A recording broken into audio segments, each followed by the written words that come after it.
I may not agree with your political opinion, but I can work. If you're a good actor or director, I'll work with you. I'd be happy to. I'll hire them. They can hire me.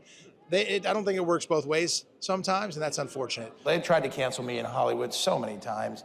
If an actor speaks up on something, listen, and for actors, go ahead and speak up or don't. It doesn't matter to me. I would work with Robert De Niro. He's a great actor. I don't like his politics. You know, Rob Reiner, very good director. I don't agree with his politics either, but I would still work with him, and I don't think it works the other way around. Like, I don't think Rob Reiner, and I've met with Rob since, and he didn't hire me, but it could be for many reasons.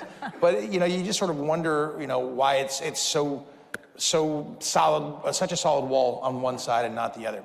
So I don't think I've ever really been canceled because I continue to work constantly, and I'm a single father, and I wanted to make a lot of content that my son could see and my family could see and be around that, and that I wanted to watch. In high school, he was at a Christian school, and I did a film called God's Not Dead. I did not play a nice guy in that. And everybody watched the film, and the school went to see it, and they're like, dude, your dad's a jerk. Like, no, he's acting. He's acting. But I mean, I think it's so important to have those conversations. You prayed and believed your whole life, and here you are. Explain that to me. I can't do what you want. I'm a Christian. If you cannot bring yourself to admit that God is dead, then you will need to defend the antithesis.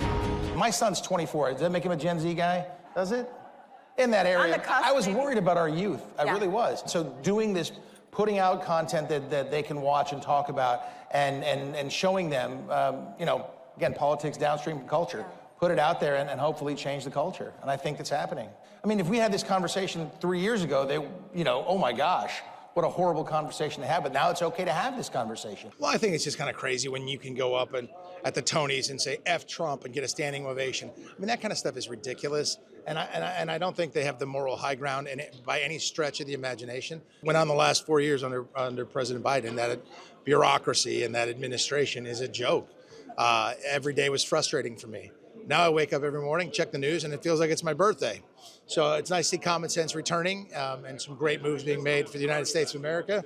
And honestly, I think it really affects the world in a very positive way. Virtue signaling only goes so far when people's pocketbooks are affected. I mean, look at all the fires that happen in California right now. They're facing that bureaucracy now, trying to rebuild, trying to clean off their places.